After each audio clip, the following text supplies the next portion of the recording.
정부는 지난 2월 4일 3080 플러스 대도시권 주택공급 획기적 확대 방안의 이름으로 주택공급 정책을 발표하였습니다. 그 발표 이후에 국토부 사무관님 계시지만 저희 LH도 그 국토부의 빼곡한 일정에 맞춰가지고 제도라든지 정책을 보완을 해오고 있고, 또 거기에 더해서 서울시 자치구에서 제안한 후보들이 많습니다. 그 후보들에 대해서 사업화 가능성을 검토하느라 숨 쉴 틈 없이 달려온 것 같습니다. 그런 중에 정부에서는 지난 3월 31일 1차 후보지로 여기 은평구를 포함해서 4곳의 자치구에서 제안한 후보지 가운데 21곳을 1차 후보지로 선정하였고, 그리고 지난 4월 14일에는 2개 자치구에서 제안한 후보지 중 13곳을 2차 후보지로 발표를 하였습니다. 그 발표된 후보지는 어느 정도 주민들의 개발 의지가 확인된 곳이긴 하지만 그 발표 과정에 있어서 주민들과 직접적인 어떤 교감을 갖지 못하고 발표할 수밖에 없었던 상황에 대해서는 양해 말씀을 구합니다. 그 정부는 5월, 6월에도 서울시 나머지 자치구와 그다음에 경기, 인천, 지방광역시까지 확대하여 후보지를 계속해서 발표할 계획에 있습니다. 이렇게 발표된 후보지들은 사업화가 가능하다는 의미에서 상당히 큰 의미가 있습니다. 그런데 지금 당장 이렇게 발표됐다고 해서 어떤 법적 강제력을 가지고 사업이 일방적으로 추진되는 것은 아닙니다. 제가 이 말씀을 왜 드리냐면 후보지 발표 이후에 주민분들이 상당히 걱정하신 분들이 많더라고요. 이게 공공이 일방적으로 잘 살고 있는데 집을 수용해서 어떻게 하는 건 아닌 건지 그런 염려를 많이 하고 계신데요. 절대 그런 일 없습니다. 염려 안 하셔도 되고요. 그다음에 근본 대책의 신사업인 이 도심 공공주택 복합 사업은 공공이 그 토지 등 소유자로부터 토지를 현물로 선납받고 그에 대한 보상으로 신축되는 주택이나 상가를 공급하는 어떤 사업 방식이기 때문에 여러분들의 어떤 동의 없이 사업이 추진되는 일은 절대 없습니다. 반드시 동의를 전제로 추진되는 사업이라는 걸 다시 한번 말씀드립니다. 물론 이런 재개발처럼 이런 조합이 있고 그런 것은 아니지만 주민 여러분들이 전체적으로 다 참여하는 주민대표회를 구성하고 그 주민대표회에서 시공사 선정이라든지 종전자산 감정평가를 하게 되는 세 곳의 감정평가업체 중 한 곳을 선정할 수 있는 권리도 드리고요. 또한 여러분들의 어떤 선호하는 평형이라든지 어떤 설계하는 평면 형태, 그다음에 설계의 어떤 마감재 수준까지 여러분들과 상의를 다 해서 사업을 추진해 간다는 것을 분명히 말씀드립니다. 또 재차 강조하지만 이 사업에서 주민 여러분들을 배제하고 공공이 일방적으로 사업을 추진하는 일은 절대 없습니다. 어떤 그러한 잘못된 보도나 어떤 소문에 대해서 현혹되지 않으셨으면 좋겠습니다. 그리고 오늘 설명할 이사 대책 중에 이제 도심 공공주택 복합 사업을 중심으로 1차 순도 사업 후보지의 사업이죠. 설명을 드릴 테니까요. 잘 들어보시길 바랍니다. 그리고 여러분들 어떤 적극적인 참여 속에서 신속하게 사업이 추진되기를 하는 바람으로 설명회를 시작하도록 하겠습니다. 순서는 도입 배경, 정책의 어떤 내용, 그다음에 주요 사업인 도심 공공주택 복합 사업, 그다음 사업 주체별 역할, 투기 차단 방안 순으로 설명을 드리도록 하겠습니다.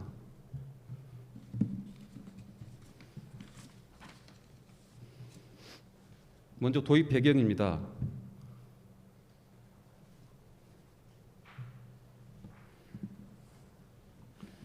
주택 시장의 동향을 살펴보면 젊은 층의 어떤 내 집 마련 불안 심리가 확산해서 서울 아파트 30대 매수자 비중이 계속 증가하는 것을 확인할 수가 있습니다. 그래서 최근에 젊은 층들이 영혼까지 끌어서 아파트를 매수한다는 신조어까지 등장을 하였죠.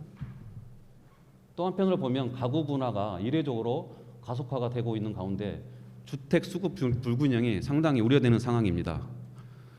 그래서 이 주택 공급의 문제점을 살펴보면 도심 내의 주택 공급은 정비 사업을 통해서 민간 영역이죠, 주로. 그래서 재개발, 재건축으로 공급이 되는데 그 비중은 한 68%를 차지하고 있습니다.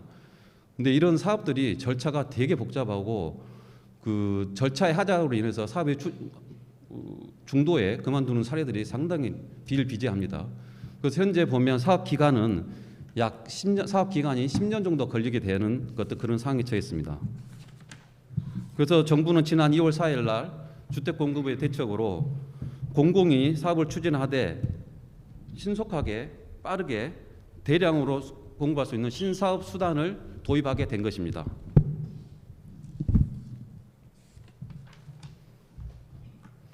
정책의 주요 내용으로 설명을 드리겠습니다. 정부에서 다음은 이사대책을 발표할 당시에 제작한 이번 정책 홍보 동영상입니다. 동영상을 보시고 설명을 이어가도록 하겠습니다.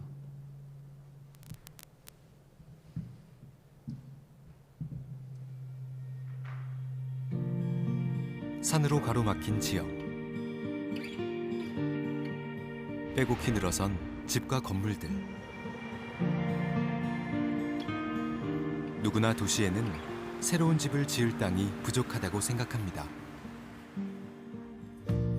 시간이 오래 걸리는 재개발, 재건축 말고는 도시에 집을 지을 방법이 없는 것처럼 보였습니다.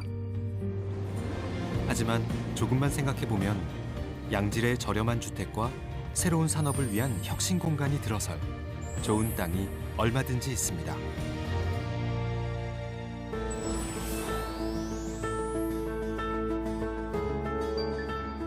지하철역을 둘러싼 역세권. 청년과 신혼부부가 살기에 참 좋은 위치지만 역에서 가까울수록 오히려 낮고 낡은 건물들이 많습니다. 영업 중인 상가들이 많아 건물주와 세입자 모두가 개발의 뜻을 모으기 어렵고, 비싼 땅값으로 인해 토지 확보가 어려워 민간에서는 입지의 가치에 맞는 제대로 된 개발이 어려웠기 때문입니다.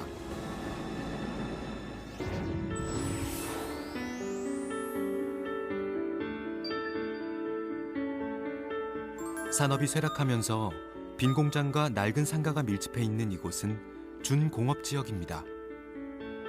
도심에 걸맞지 않는 시설들이지만 마땅한 이주 대책과 공간을 찾지 못하고 방치되었습니다.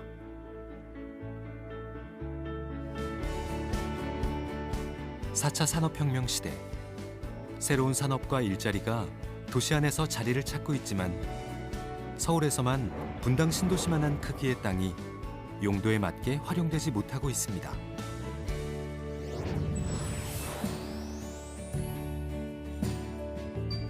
그리고 도시 한켠, 낡고 낮은 집들이 빽빽하게 들어선 저층 주거지가 있습니다. 차 하나 들어가기 힘든 좁은 도로에 촘촘하게 늘어선 이 낡은 집들은 집주인들이 개발 비용을 부담하기 어렵고 각종 규제로 인해 신축, 증축 시 사업성이 없어 민간이 쉽게 손대지 못했습니다. 그 사이 사람이 떠나버린 빈집은 방치되어 도시의 흉물이 되고 말았습니다. 이 땅들이 어렵사리 재개발에 들어가도 소유자 중심의 조합 방식으로는 세입자, 상가주인, 영세상인 등의 다양한 의견을 조율하지 못하고 사업이 장기화되는 일이 일상이었습니다. 민간 주도의 개발이 다양한 이해관계, 각종 도시 건축 규제, 제한된 기반 시설로 인해 자초하는 동안 오도 가도 못하는 상태의 도시는 경쟁력을 잃고 자꾸만 오르는 집값은 사람들의 근심거리가 되었습니다. 그래서 정부는 공공이 직접 나서 주민과 함께 도시를 새롭게 하고 충분한 주택을 공급하는 사업 방식을 마련했습니다.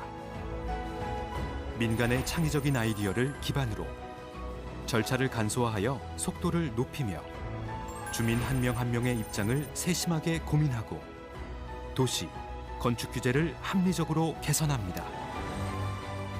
우리는 이렇게 도시의 경쟁력을 되살리고 좋은 품질의 저렴한 주택을 넉넉하게 공급하겠습니다. 민간이 단독으로 사업을 할 때는 애로사항도 많았는데 공공이 나서고 민간이 함께하면 사업이 훨씬 더 효율적으로 빨리 진행될 것으로 봅니다. 이제 도시가 새로워집니다. 정부와 지자체, 주민과 공기업이 함께 집 걱정 없는 세상, 쾌적한 도시가 매력적인 대한민국을 만들어 가겠습니다.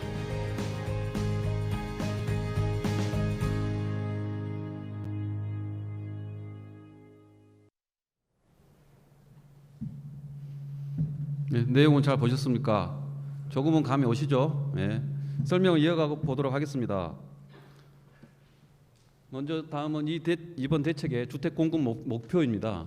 25년까지 부지 확보 기준으로 서울에 32만 호를 포함해서 전국에 약 83만 호를 주택 공급할 계획입니다. 그래서 네이밍도 3080 플러스가 붙은 겁니다.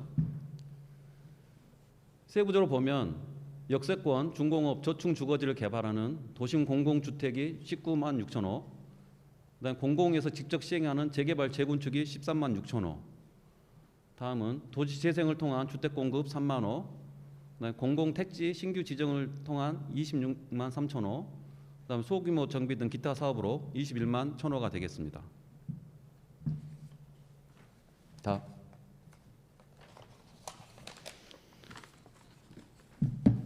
다음은 주요 사업별로 내용을 한번 살펴보고 가겠습니다. 첫 번째 도심 공공주택 복합 사업입니다. 이 사업은 민간에서 개발이 안 돼 가지고 노후화되고 있는 역세권이나 중공업 지역, 저층 노후 주거지를 주민들의 동의를 전제로 개발하는 사업이 되겠습니다. 역세권이나 중공업, 저층 노후 면적 기준이 최소한 면적 기준이 있습니다. 역세권과 중공업은 5천 제곱미터 이상을 사업 구역을 하고요. 저층 노후지 같은 경우는 10,000 제곱미터 이상을 사업 구역을 하고 있습니다. 그다음 개발의 어떤 형태는 역세권은 이 세 가지 다 주거가 일단 기본적으로 다 들어가게 되고요. 그다음에 주거 외에 역세권은 상업과 업무시설, 그다음 중공업은 산업시설, 저층 노후 주거지는 지역에서 필요로 하는 어떤 생활 문화체육시설이 들어가게 됩니다. 다음은 재개발 재건축입니다. 이번의 사업은 일본의 앞단에서 설명드렸던 도심공공주택 복합사업과 절차나 방식은 유사합니다. 다만 어떤 사업 구역에서 차이가 납니다. 재개발 재건축 이 사업은 공공이 직접을 시행을 하게 되는데 기존의 정비 구역이나 정비 예정 구역으로 지정된 곳에서 추진되는 사업으로 이해하시면 될 것 같습니다. 그렇다 보니 어떤 조합이나 추진위원회가 기존에 있을 건데요. 그런 사업들을 공공이 직접 절차를 간소화해서 어떤 추진하는 사업으로 이해하시면 될 것 같습니다. 세 번째는 도시재생입니다. 도시재생의 어떤 실행력을 높이고 주택 공급을 활성화하기 위해서 요참에 주거재생 혁신지구를 도입하였고 도시재생 인정제도를 확대한 사업이 되겠습니다. 다음은 소규모 정비 사업입니다. 이 소규모 정비 사업은 민간 자율 어떤 베이스의 사업입니다. 다만 토지 등 소유자가 원하는 경우에는 공공이 직접 시행을 하기도 합니다. 사업의 종류를 보면 역세권과 중공업 지역 5천 제곱미터 미만의 소규모 재개발 사업이 있고요. 다음 3번으로는 신축이나 구축이 혼재된 지역이 있습니다. 이런 지역들은 일시적으로 대규모 개발이 힘들기 때문에 공공이나 지자체에서 10만 제곱미터 미만으로 소규모 주택정비 관리 지역을 신설한 후에 그 안에서 민간이 어떤 계획적으로 자율적으로 어떤 사업을 유도하는 사업이 되겠습니다. 다음. 그러면 1, 2차 후보지에 어떤 해당되는 이 도심 공공주택 복합 사업에 대해서 세부적으로 설명을 드리겠습니다. 사업 개요입니다. 이건 앞단에서 기본적으로 설명을 드렸기 때문에 한번 쭉 보시고 넘어가겠습니다. 역세권, 중공업, 저층 노후 주거지 세 종류가 있고요. 그다음에 주거 상업 공밀, 산업, 활성화지구, 면적 규모가 있고요. 다음은 사업 추진 절차가 되겠습니다. 지금 기존에 이제 사업 제안, 그다음 순서로 잠깐 한번 읽어보겠습니다. 지구 지정 제안, 그다음 예정 지구 지정 고시, 일단 지구 지정 고시까지 한번 살펴보겠습니다. 지금 사업 제안은 기존에 이제 지자체에서 국토부나 LH한테 이 땅에서 해서 후보지로 제안을 해주셨고요. 그 땅에 대해서 저희들은 후보지 분석을 통해서 1, 2차 선도 사업 후보지로 어떤 선정 발표를 하였고, 그다음 그 후보지들 대상으로 해서 이제는 지구 지정이 제한이 되는데요. 이 안에 이제 많은 절차가 숨어 있습니다, 사실은. 그래서 일단 저희가 어떤 사업 계획안을 제시하는 2차 설명회도 이 안에서 이루어지고, 그다음에 어떤 이 사업의 어떤 큰 특징을 할 수 있는데 사전 검토위원회라는 게 운영을 하게 됩니다. 이 사업에서는 이 사전 검토위원회 구성은 어떻게 되냐면 국토부와 서울시 그다음에 일반 심의위원들이 이제 구성해서 운영을 하게 되는데요. 아직 지금 구성은 안 됐고 하지만 곧 6월 중으로 구성이 돼서 국토부에서 운영할 계획입니다. 근데 이 사전 검토위원회의 기능은 뭐냐? 이 모든 사업이 처음에 이제 계획을 하고 인허가를 신청하다 보면 처음에 계획했던 것보다 팀이 가진 인허가 과정에서 세대수가 확 준다든지 층이 날아간다든지 그래서 처음에 어떤 계획했던 사업에서 완전히 이게 틀어지는 경우가 발생합니다. 그런 어떤 사업의 리스크를 전반적으로 줄이기 위해서 이 지구 지정 제한 전에 인허가 어떤 신청 전에 사전 검토위원을 두어가지고 그런 어떤 사업의 리스크를 줄이는 차원에서 이 사전 검토위원을 두었고요. 사전 검토위원회에서 즉 어떤 개발 밀도라든지 용도 지역 종상향이라든지 어떤 충수라든지 기본적으로 제시를 해주면 거기에 맞춰서 이제 공공이 그 가이드라인에 맞춰서 사업 계획안을 수립해서 주민 여러분들 10% 동의를 받아서 지구 지정 제한이 들어가게 되고요. 그다음 지구 지정 제한이 들어가게 되면 그 제한을 가지고 주민 공람을 하게 됩니다. 그 공람 공고일이 예정 지구 지정 고시일이 되는 거고요. 그다음에 예정 지구 지정 고시일로부터 이 사업의 특징인데 1년 이내에 주민 여러분들의 3분의 2 동의를 받아야 되고 토지 면적의 2분의 1 동의를 받아야 됩니다. 그 1년 이내에 이 동의를 받지 못하면 이 사업은 자연적으로 취소가 되는 사업이 되겠습니다. 그래서 지구 지정 이후에는 이제 그 민간 시공사를 선정합니다. 재개발 방식을 좀 준용을 했는데요. 그래서 민간 시공사는 주민 여러분들이 대표위를 구성하고 전체 투표를 거쳐서 시공자를 선정하게 됩니다. 그다음에 그 이후에는 이제 사업 인허가가 이제 여기서 보상과 사업 인허가 두 가지 파트가 병행이 되는 구간이 되겠습니다. 그래서 보상 착수와 사업계획 수립이 동시에 이제 진행이 되는데요. 보상을 하게 되면 감정평가업자 세 곳에서 선정을 하게 되는데 주민이 한 곳, 그다음에 지자체에서 제안한 곳 한 곳, LH가 추천한 곳 한 곳, 세 곳에서 산술평가를 해서 감정평가를 하게 되고요. 그다음에 사업계획 수립은 요 단계에서는 토지용 계획이라든지 주택건설 계획, 일단 기반시설 설치 계획을 이 단계에서 수립하게 됩니다. 그럼 이제 인허가 과정에서 통합심의를 거쳐서 그 사업기간 단축을 통해서 어떤 신속한 사업을 확보하게 되고요. 그다음에 요 이제 승인과 동시에 어떤 이 사업의 용도 지역이 결정되고 충수 등 건설 호수 등 주택 건설 계획이 확정되는 단계라고 보시면 되겠습니다. 그다음에 이제 여러분들 관심이 가지고 있는 이 보상분인데요. 이 승인 이후에 승인과 얼추 그 시점 비쌀 것 같은데요. 어떤 보상 가격이 확정되고 그다음에 자기가 그 우선 공급을 받을 수 있는 대상인지 현물 보상의 유자격자인지 확정이 되고 그다음에 그 현물로 보상을 받을 건지 현금으로 보상할 건지 여기서 선택을 하게 되고요. 그다음에 현물로 보상하신 분들한테는 우선 공급 계약을 체결하게 됩니다.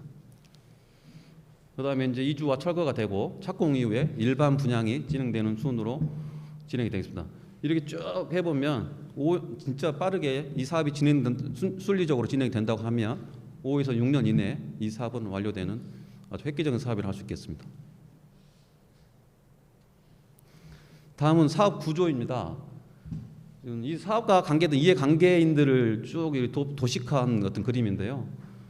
이제 사업 시행자가 있고요. 이제 여기는 저희 LH로 표현했습니다만 서울 같은 경우는 공공기관이 SH도 있기 때문에 두 기관이 아마 양분해서 사업을 앞으로는 하게 될 겁니다. 그다음에 이 사업 시행자를 위쪽으로 보시면 토지 등 소유자가 있게 됩니다. 토지 등 소유자는 또 두 종류 나눠지죠. 현물 보상을 받을 수 있는 분인지 아니면 현금 보상을 받을 수 있는 분인지. 근데 여기서 이제 보면 아까 지구 지정할 때 3분의 2 이상이 동의를 받아야 한다고 했지 않습니까? 근데 그 당시에 동의를 하지 않았다 하더라도 지구 지정이 되고 나면 이 현물 보상의 어떤 권리는 동의자든 미동의자는 자격만 되면 저희가 다 드릴 겁니다. 요때 또 선택의 어떤 기회를 한번 더 드릴 거예요. 그래서 현물 선납을 하고 싶어도 기본적인 자격이 있습니다. 자격이 안 되면 어떤 현금 보상을 받을 수밖에 없고요. 그다음에 이제 일반 분양은 이제 착공 이후에 뭐 분양을 시행하게 되겠고, 그다음 세입자 같은 경우는 어떤 신속한 이주를 위해서 기존 어떤 공공임대라든지 저희 매입임대를 활용해서 이주 대책을 수립을 할 계획입니다. 그다음 시공자 같은 경우는 단순 도급으로 이제 참여를 하는 경우에 공사 대금만 좀 지급하면 되고, 이제 이 사업이 활성화되면 LH도 이제 자금난이나 이런 부분들이 좀 허덕일 수가 있으면 그럴 때는 시공자를 어떤 단순 도급이 아니고 어떤 공동 사업 어떤 시행자로 어떤 참여를 시킬 수 있는 방법이 있고요. 그다음에 허그는 기본적인 어떤 공공주택에 기금을 어떤 융자해 주는 부분이 있습니다. 그래서 허그가 들어가 있고, 그다음 이런 어떤 사업을 통해서 결국은 어떤 개발 이익이 나면 토지 등 소유자한테 수익을 보장하는 것이고, 그다음 생활 SO치로 확충해 주는 어떤 사업 구조가 되겠습니다. 다음은 사업의 특징입니다. 일단 도시 규제 완화 부분입니다. 결국은 역세권 같은 경우는 준주거 지역으로까지 용도 지역이 상향이 되고요. 용적률은 법적 상한의 140%까지 주어집니다. 그다음에 저축 주거지 같은 경우는 1단계 종상이 되고 법적 상한의 120%까지 용적률 인센티브가 주어집니다. 두 번째는 이 기부 체납의 어떤 비율을 15% 수준에서 기반시설 필요한 기반시설만 하는 어떤 취지로 했고요. 그다음 이런 기부 체납 최소화하다 보니 아파트를 지을 수 있는 가용 토지를 넓힐 수가 있는 것입니다. 그래서 어떤 1번과 2번 규제 완화라든지 이런 부분을 통해서 어떤 사업의 구조, 사업 수익을 만들어내고 그 사업 수익을 가지고 주민들한테 민간 개발 대비해서 10에서 30% 포인트 추가 수익을 보정할 수 있는 구조가 만들어지는 것입니다. 다음은 지구 지정이 되면 특별 건축 구역으로 이게 지정이 됩니다. 특별 건축 구역으로 지정이 되면 설계 조건에 있어서 상당히 완화를 받을 수가 있습니다. 그렇다 보면 혁신적인 디자인 어떤 구형도 가능하고 지구 가치를 높일 수 있는 어떤 장점이 있을 수가 있습니다. 다음은 현물 선납 시에 보통 이제 현금을 보상하게 되면 양도세를 당연히 이제 세법에 따라서 내야 되고요. 현물 선납을 하게 되면 양도세를 이제 분양받은 주택을 나중에 처분할 때 그때 이제 한꺼번에 계산해서 양도세를 계산해서 납부를 하시면 되겠습니다. 정확히 말하면 현물 선납 시에 양도세를 이연을 시켜드린 겁니다. 비과세가 아니고. 다음은 공공의 어떤 전문적인 사업 시행 능력과 어떤 지자체라든지 국토부의 신속한 인허가를 추진으로 사업 기간을 5, 6년 이내로 신속히 추진할 수가 있겠습니다. 다음 시공자 선정 부분입니다. 이게 상당히 주민 여러분들 관심을 많이 가지는 부분인데요. 기존 민관 재개발처럼 똑같은 방식으로 여기에서도 시공자 선정권은 토지 등 소유자분권 저희가 다 드립니다. 그 아파트 브랜드 역시 여기는 LH 아파트가 아니고 민간 브랜드를 사용할 수 있게 됩니다. 그다음 사업의 리스크 부분입니다. 민간 재개발 같은 경우는 결국은 조합 방식으로 하게 되면 사업의 리스크는 결국은 주민들이 다 떠안게 되는 거죠, 사실은. 근데 하지만 이 사업은 공공이 주도해서 주민들에게 기본적인 어떤 수익을 보장하고 사업의 리스크는 저희가 다 책임을 지게 됩니다. 다음은 공공이 추진하다 보니 어떤 전문적인 어떤 사업 노하우가 있고 어떤 이해관계 조정 능력이 있기 때문에 투명하고 신속한 사업이 가능할 걸로 압니다. 다음은 어떤 토지 소유자와 세입자 지원 방안입니다. 먼저 토지 소유자 부분 살펴보겠습니다. 실거주자 중에 이제 신축 주택을 받으면 내 종전 자산 가치하고 받은 신축받은 주택의 차익을 분담금을 이제 내야 되는데요. 여력이 안 되신 분들께는 이 공유형 주택을 저희가 새로 도입해가지고 이 주택을 분양받을 수 있게 할 계획입니다. 이 공유형 주택이 뭐냐면 그 부족한 그 분담금에 대해서는 공공이 그 돈을 대신 납부를 하게 되고 나중에 이 주택을 이제 납부를 하더라도 일단은 소유권은 주민들한테 바로 드립니다. 100% 소유권을 드리는 구조고 다만 이제 이 주택을 처분할 때 그 매각 차익이 발생하면 그 돈의 그 납부 지분대로 해서 이익을 공유하는 주택으로 생각하시면 되겠습니다.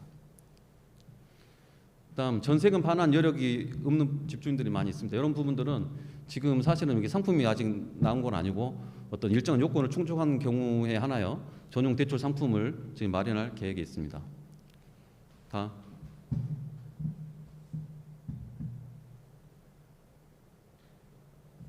주택 임차인 한번 살펴보겠습니다.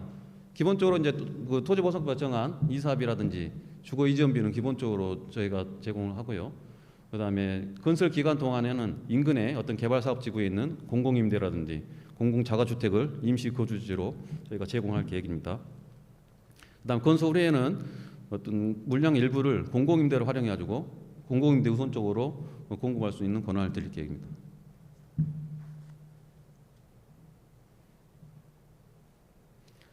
다음은 상가 임차인의 경우입니다.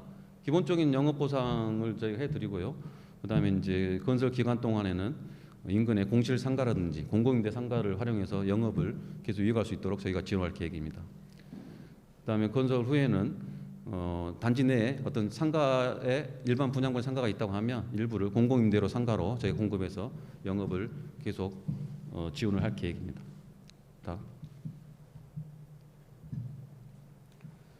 다음은 지난 3월 31일 날 저희가 선정한 1차 선도 사업지구 리스트입니다. 총 21곳이고요. 유형으로 보면 역세권이 지금 9곳, 중공업이 2곳, 저층주거지가 10곳이 되겠습니다. 은평구는 역세권이 4곳, 저층주거지가 5곳에 총 9곳이 선정되었습니다. 지난 4월 14일 2차 선도 사업도 2 자치구에 대해서 발표를 했는데요. 역세권이 8곳, 저층주거지가 5곳이 되겠습니다.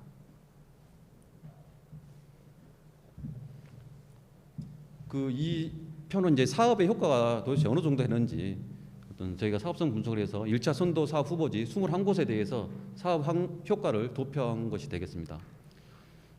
일단 민간 개발로 가게 되면 민간 개발과 대비해서 이 사업으로 가게 되면 용적률이 기존 대비해서 한 110% 정도 상향이 되고요. 그다음 세대 수가 약 한 1.4배 정도 증가하게 됩니다. 그다음에 시세 대비 우선 공급가액이 약 11% 정도 감소한. 결국은 토지 등 소유자분들이 우선 공급받는 가격을 다운을 시켜서 밑에 예치를 보시면 수익률을 약 30% 가까이 더 증가하게 되는 구조가 되겠습니다.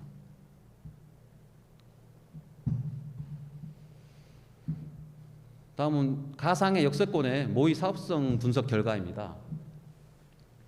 사업 면적은 약 27,000제곱미터이고요. 그다음에 이제 대지 면적은 저희 사업으로 가게 되면 5%를 더 사용할 수가 있어서 22,950제곱미터가 되고, 용도 지역은 3종 대비 1종 상향해서 준주거로 가게 되고요.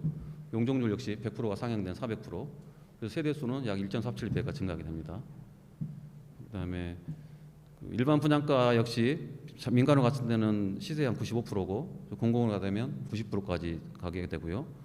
그다음에 토지 등 소유자분들 가게 되는 우선 분양가도 역시 민간 했을 때에 비해서 약 10% 이상 더 다운시키는 구조가 돼서 결국 또 평균 분담액입니다. 토지 등 소유자 1호당 평균 분담액이 약 1호 정도가 더 줄어든 것을 확인할 수가 있습니다.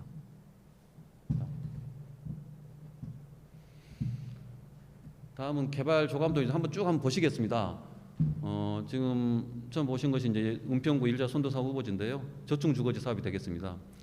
은평구 도서관 있는 근린공원 인근의 부지가 되겠고요. 밑에 거는 그거와 연접해 있는 북한산 힐스테이트와 연접해 있는 어떤 사업 부지가 되겠습니다.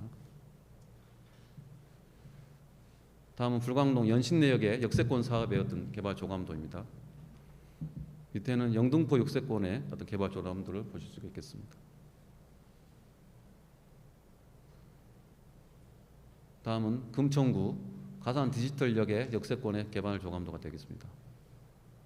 밑에는 도봉구 방학 역세권의 어떤 개발 조감도입니다. 그다음 사업 주체별 역할을 한번 살펴보겠습니다. 일단 정부의 지자체 역할입니다. 매우 중요하죠. 이 사업에 있어서 도시 규제 하나를 만들어 주는 부분이 있기 때문에, 그다음에 우수 사업지를 지자체에서 제안을 해주시고 그거에 대해서 어떤 사업이 시작이 되기 때문에 많은 역할을 하고 계십니다. 그다음에 아까 말씀드렸듯이 초기에 이 사업의 어떤 리스크를 줄인다는 차원에서 사전검토위원회를 운영하게 되는데요. 거기에는 국토부와 서울시 어떤 민간 위원들이 참석하게 돼서 어떤 사업의 불확실성을 제거한다는 차원에서는 상당히 큰 역할을 하고 있습니다. 또 사업 인허가 어떤 걸 들어가게 되면 상당히 기간이 걸리는데 어떤 기간 단축 측면에서도 많은 역할을 해주실 걸로 믿고 있습니다. 다음은 LH 역할입니다. 기본 민간 대비해서 10에서 30%의 어떤 수익률을 기본적으로 보장해야 한다는 참 부담이 있습니다. 사실은 저희도. 하지만 이건 사업 구조가 그렇기 때문에 당연히 해야 될 역할이고요. 그다음에 토지증 소유자들의 어떤 기본적인 이해관계 조율을 하고 있고, 투명한 사업으로 모든 정보를 공개하면서 사업 추진 나가겠습니다.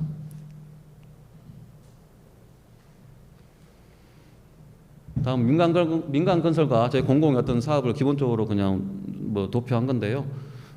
이윤을 기본적으로 최우선으로 추구하는 민간에 대비해서 저희는 어떤 기존의 어떤 주민 대표자분들의 주민 여러분들의 어떤 기존의 어떤 수익과 어떤 공공성을 잘 절충해야 되는 어떤 협력 체계를 잘 저희는 구축해서 사업 추진해 나갈 수 있는 장점이 있다고 봅니다.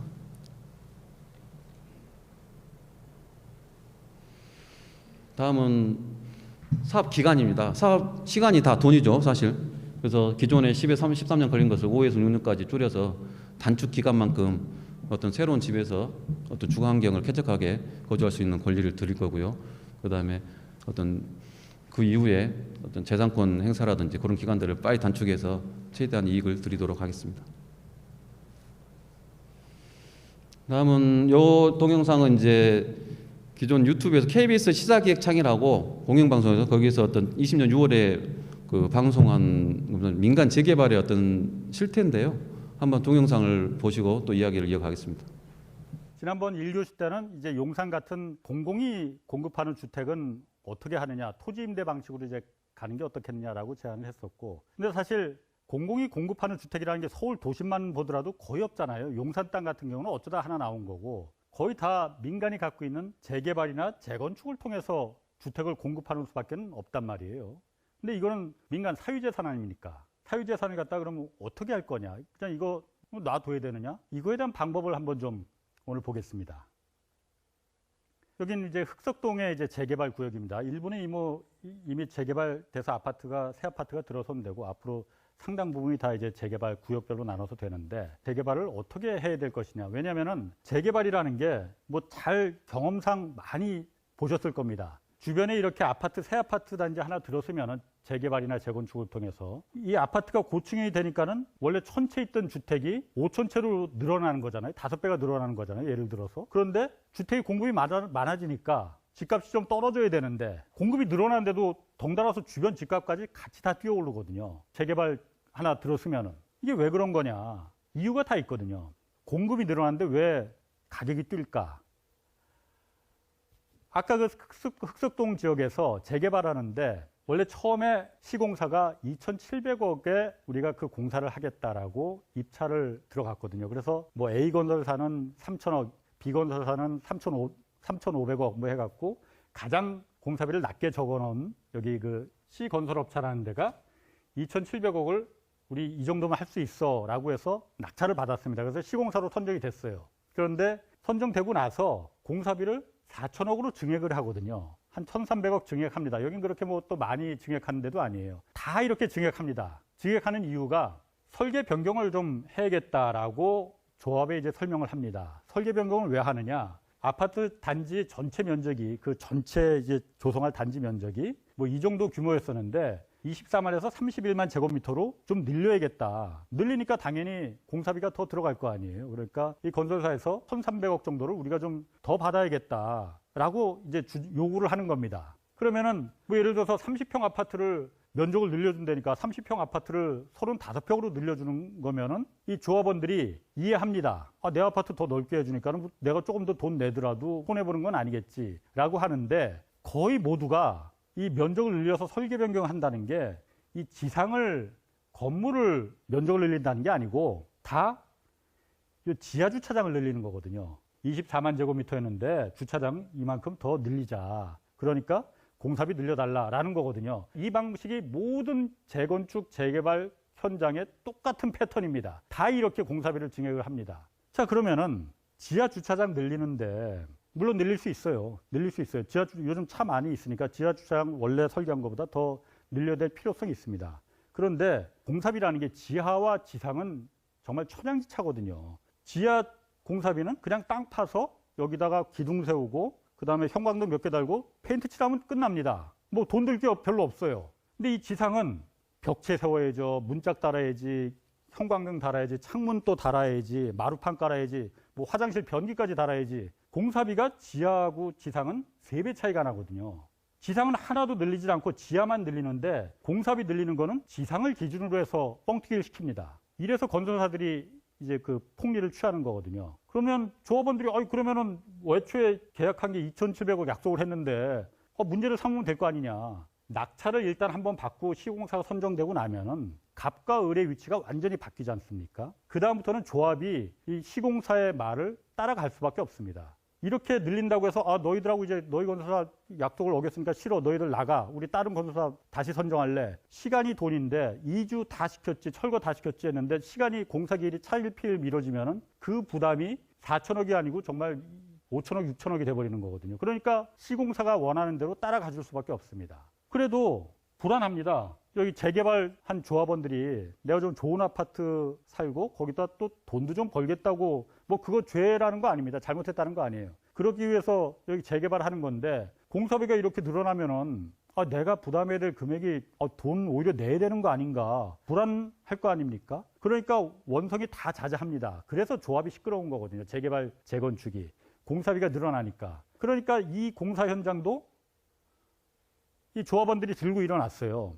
공사비를 갖다 왜 처음에 약속한 거하고 다르게 지하 주차장만 그렇게 하는데 무슨 돈이 그렇게 들어가느냐. 너무 건설사들이 다 해먹는 거 아니냐라고 조합원 총회를 해서 여기서 공사비에 대해서 뭐 어떤 교회 건물 하나 빌려서 조합원 총회를 했대요. 그때 조합원들을 이른바 그야말로 올킬이라고 하죠. 한마디로 조용하게 다 불만을 잠재울 수 있는 딱 한마디면 되는 거거든요. 그때 건설사 임원이 나와서 이 한마디 딱 했다는 거예요. 결국 여러분들 재개발하시면서 아까도 말씀드렸지만 좋은 아파트 이런 것들 다 생각하시지만 결국은 돈이잖아요.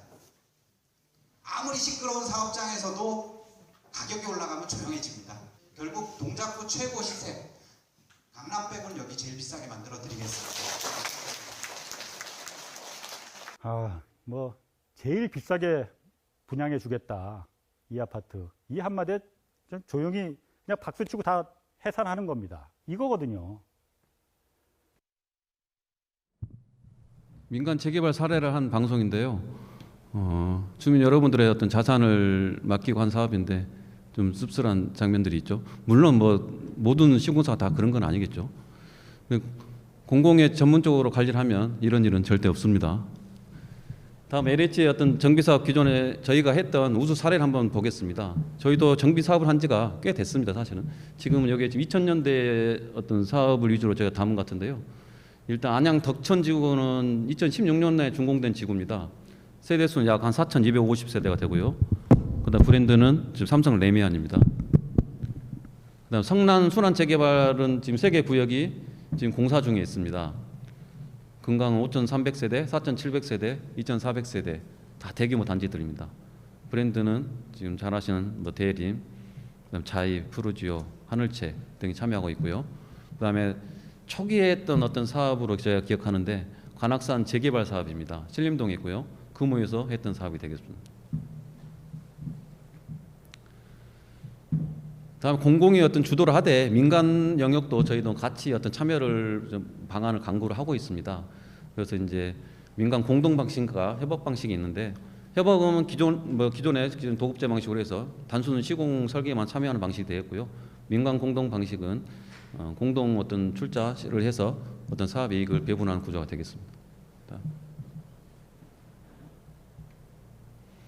그래서 이런 민간 공동 사례를 이 사업에서뿐만 아니고 기존의 이제 공공주택 사업에서 많이 지금 최근에 저희가 하고 있는데요. 그 어떤 사례를 보시면 인천 검단에도 지금 있고요. 남양 뉴타운, 그다음에 서울 강서, 그다음에 위례 다 건설사들 다 메이저 건설사들입니다. 보시면 다. 그다음에 주민의 역할이죠. 가장 중요하고 크죠. 여러분들이 주인이니까 사실은. 그래서 이제 주민 여러분들은 결국 뭐 적극적인 사업 참여 의지를 보여주면 저희는 그게 어떤 따라서 사업을 시행을 하게 되는 거고요. 다만 이제 기본적인 3분의 2 토지 등 소유자 동의가 있어야 되고 그다음에 토지 면적의 2분의 1 동의가 있어야 되는 부분이 기본적인 어떤 요건을 하고 있고 그다음 더 요구를 한다면 거기에 맞춰서 어떤 권리는 시공자 여러분들께 다 시공자 선정이라든지 관계자 선정, 그다음에 설계적인 부분 다 협의해서 같이 추진해 나가게 된다는 것을 다시 한번 말씀드립니다. 다음 이제 투기 차단 방안이 되겠습니다. 정부에서는 이제 후보지 발표하고 그다음 예정 지구 지정하고 그다음 본지구 지정 이런 과정에서 투기적인 수요가 유입되지 않도록 철저히 지금 관리를 하고 있고 앞으로도 계속 할 계획입니다. 그래서 후보지 발표 이후에 어떤 이상 거래가 포착이 되고 시장이 과열이 되게 되면 토지거래 허가 구역을 지정 검토를 할 계획입니다. 감사합니다. 지금까지 이제 본 설명회를 여기까지 마쳤고요. 다음으로는 이제 저희가 지리상 기존에 이제 저희가 설명회를 다니다 보니까 주민 여러분들이 기본적으로 많이 한 지리사항이 있습니다. 그래서 저희가 이제 이 PPT에 저희가 담아왔거든요. 한번 쭉 보시면서 설명 한번 드리겠습니다. 그다음에 이제 한 저희가 10가지 정도 되는데 하나씩 쭉 보겠습니다. 주택 우선 공급 1+1 주택이 가능하냐? 가능합니다. 결론은 지구내 1세대 1주택 공급 원칙을 하되 보상급 총액의 범위 또는 주거 전용 면적의 범위에서 2주택까지 허용은 가능합니다. 다만 1주택의 규모는 전용 60 이하로 제한을 하고 있습니다. 아까 말씀드린 현물 선납 시 양도세가 부과되는지 양도세 부과는 되지 않습니다. 그 당시에는 신축받은 건물을 나중에 처분 시에 그때 양도세는 이제 부과되고요. 양도세 이연이 정확한 용어는 이연입니다. 비과세가 아니고. 다음 3번 종전자산 및 현금 보상 감정평가 기준입니다. 보상액은 토지보상법에 따라서 감정평가 범위는 3곳, 주민 추천 1곳, 그다음 지자체 추천 1곳, LH 추천 1곳을 선정해가지고 평가액을 산술평균해서 감정평가를 하게 되어 있습니다. 그다음 동호수 배정입니다. 사업 승인 이후와 또 착공하기 전에 이 직전에 이제 이루어지는 부분인데요. 토지 등 소유자 부분 우선 배정해가지고 일반 우선 배정을 먼저 하고 그다음 착공 후에 일반 분양을 할 계획입니다. 그다음 전매 제한 여부입니다. 입주 후에는 전매 제한이 없고요. 단 입주 시까지는 전매 제한이 있습니다. 실거주 의무 없습니다. 그다음 대형 평수 84 초과 공급 가능 여부. 토지 등 소유자 여러분들이 원할 경우에는 가능합니다. 단 일반 분양은 84 이하만 가능하고요. 다만 이제 토지 등 소유자 여러분들이 다 모든 걸 막 큰 평으로 원하실 수도 있잖아요, 사실은. 그렇게 되면 이제 일반 분양분이 너무 줄여서 어떤 다 모두를 만족시킬 수는 없고 일단 기본적인 원칙은 가능하다. 다만 호수라든지 어떤 면적 그런 부분들은 저희가 어떤 제한을 할 것이고 그 안에서 협의해서 평형이라든지 그 호수로 평형별 호수라든지 그런 거는 정하시면 될 것 같습니다. 이사 대책 이전에 부모가 사망하고 그 이후에 상속을 받은 경우에 우선 공급권이 가능한지 우선 공급 대상에 해당됩니다. 대책 이후에 자녀 또는 부부간 증여의 경우에 우선 공급 가능한지 이 경우는 공급 대상이 아닙니다. 다음 마지막으로 공공이 시행하게 되면 출민 의견이 배제되는 것은 아닌지 제가 앞에서 누차 말씀드렸죠. 전혀 이런 일 없습니다. 네. 이상입니다.